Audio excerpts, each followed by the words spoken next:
حضرت دہیا کلبی رضی اللہ تعالیٰ عنہ نہایت خوبصورت تھے۔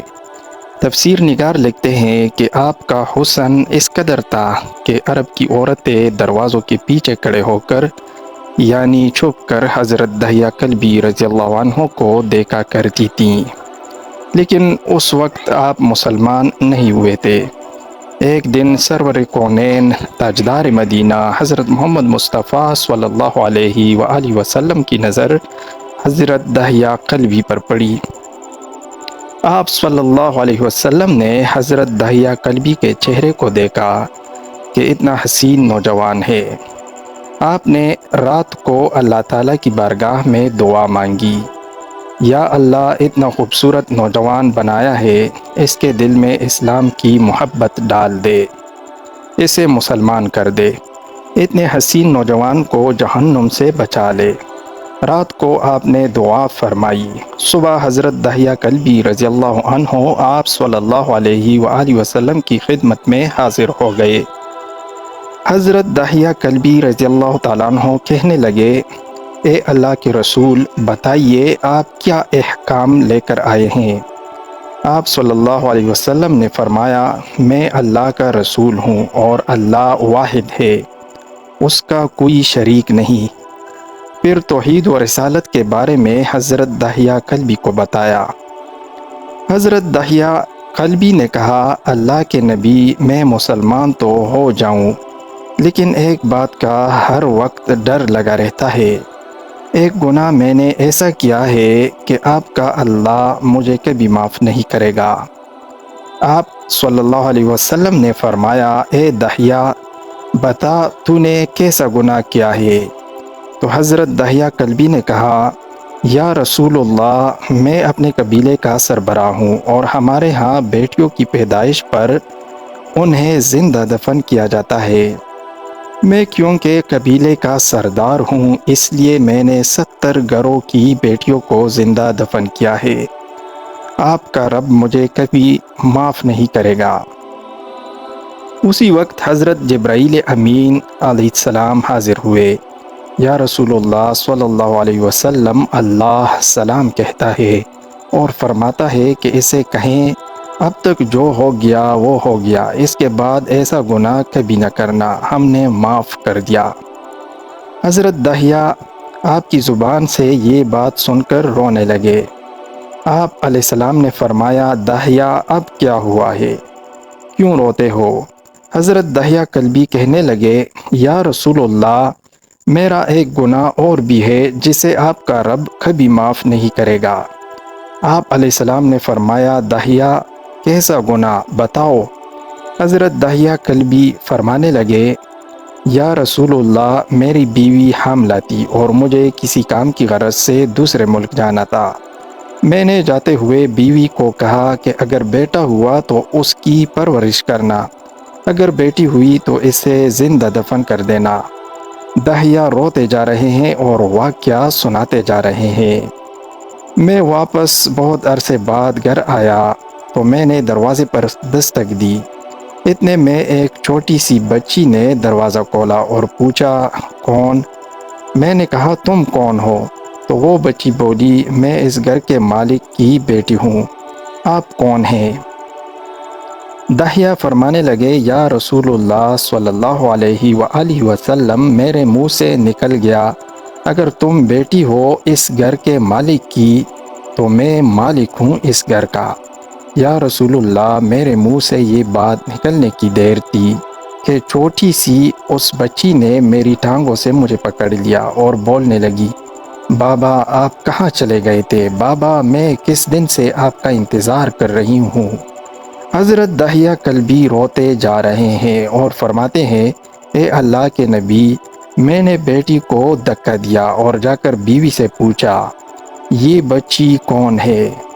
بیوی رونے لگ گئی اور کہنے لگی، دہیا یہ تمہاری بیٹی ہے۔ یا رسول اللہ صلی اللہ علیہ وسلم، مجھے ذرا ترس نہ آیا، میں نے سوچا میں قبیلے کا سردار ہوں، اگر اپنی بیٹی کو دفن نہ کیا تو لوگ کہیں گے ہماری بیٹیوں کو دفن کرتا رہا اور اپنی بیٹی سے پیار کرتا ہے۔ حضرت داہیہ کی آنکھوں سے آنسو زار و قطار نکلنے لگے۔ یا رسول اللہ، وہ بچی بہت خوبصورت، بہت حسین تھی۔ میرا دل کر رہا تھا اسے سینے سے لگا لوں۔ پھر سوچتا تھا کہیں لوگ بعد میں یہ باتیں نہ کہیں کہ اپنی بیٹی کی باری آئی تو اسے زندہ دفن کیوں نہیں کیا۔ میں گھر سے بیٹی کو تیار کروا کر نکلا تو بیوی نے میرے پاؤں پکڑ لیے۔ داہیہ، نہ مارنا اسے، داہیہ یہ تمہاری بیٹی ہے۔ ماں تو آخر ماں ہوتی ہے۔ میں نے بیوی کو پیچھے دھکا دیا اور بچی کو لے کر چل پڑا۔ راستے میں میری بیٹی نے کہا، بابا مجھے نانی کے گھر لے کر جا رہے ہو؟ بابا کیا مجھے کھلونے لے کر دینے جا رہے ہو؟ بابا ہم کہاں جا رہے ہیں؟ داہیہ کل بھی روتے جاتے ہیں اور واقعہ سناتے جا رہے ہیں۔ یا رسول اللہ صلی اللہ علیہ وسلم، میں بچی کے سوالوں کا جواب ہی نہیں دیتا تھا۔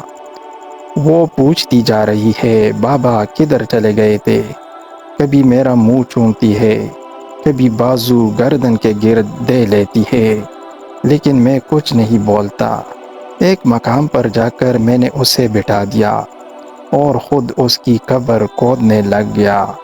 آقا کریم صلی اللہ علیہ وسلم داہیہ کی زبان سے واقعہ سنتے جا رہے ہیں اور روتے جا رہے ہیں۔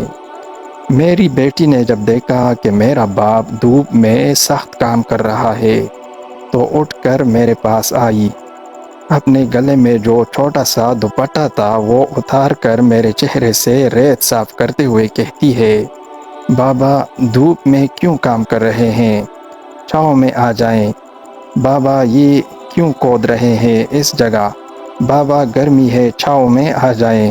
اور ساتھ ساتھ میرا پسینہ اور مٹی صاف کرتی جا رہی ہے، لیکن مجھے ترس نہ آیا۔ آخر جب قبر کھود لی تو میری بیٹی پاس آئی۔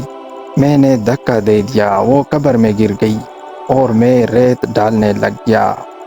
بچی ریت میں سے روتی ہوئی اپنے چھوٹے چھوٹے ہاتھ میرے سامنے جوڑ کر کہنے لگی، بابا میں نہیں لیتی کھلونے، بابا میں نہیں جاتی نانی کے گھر، بابا میری شکل پسند نہیں آئی تو میں کبھی نہیں آتی آپ کے سامنے، بابا مجھے ایسے نہ ماریں۔ یا رسول اللہ صلی اللہ علیہ وآلہ وسلم، میں ریت ڈالتا گیا، مجھے اس کی باتیں سن کر بھی ترس نہیں آیا۔ میری بیٹی پر جب مٹی مکمل ہو گئی اور اس کا سر رہ گیا تو میری بیٹی نے میری طرف سے توجہ ختم کی اور بولی، اے میرے مالک، میں نے سنا ہے تیرا ایک نبی آئے گا جو بیٹیوں کو عزت دے گا، جو بیٹیوں کی عزت بچائے گا۔ اے اللہ وہ نبی بھیج دے۔ بیٹیاں مر رہی ہیں۔ پھر میں نے اسے ریت میں دفنا دیا۔ حضرت داہیہ کلبی رضی اللہ عنہ واقعہ سناتے ہوئے بے انتہا روئے۔ یہ واقعہ جب بتا دیا تو دیکھا آپ صلی اللہ علیہ وسلم اتنا رو رہے ہیں کہ آپ کی داڑھی مبارک آنسوؤں سے گیلی ہو گئی۔ آپ نے فرمایا، داہیہ ذرا پھر سے اپنی بیٹی کا واقعہ سناؤ، اس بیٹی کا واقعہ جو مجھ محمد کے انتظار میں دنیا سے چلی گئی۔ آپ علیہ السلام نے 3 دفعہ یہ واقعہ سنا اور اتنا روئے کہ آپ کو دیکھ کر صحابہ کرام رضی اللہ عنہم رونے لگ گئے اور کہنے لگے، اے داہیہ کیوں رلاتا ہے ہمارے آقا کو، ہم سے برداشت نہیں ہو رہا۔ آپ علیہ السلام نے حضرت داہیہ سے 3 بار واقعہ سنا تو حضرت داہیہ کی رو رو کر کوئی حالت نہ رہی۔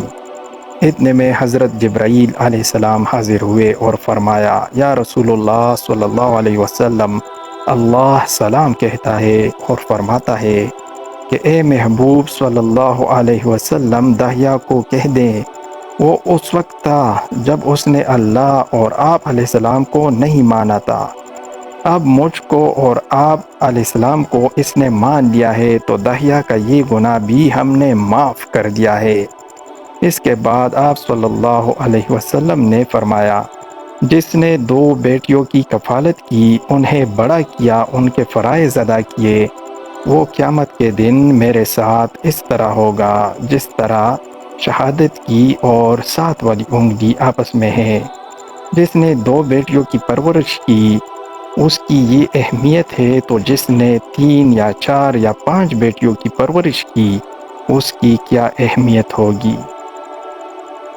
بیٹیوں کی پیدائش پر گھبرایا نہ کرے، انہیں والدین پر بڑا مان ہوتا ہے اور یہ بیٹیاں اللہ کی خاص رحمت ہوتی ہیں۔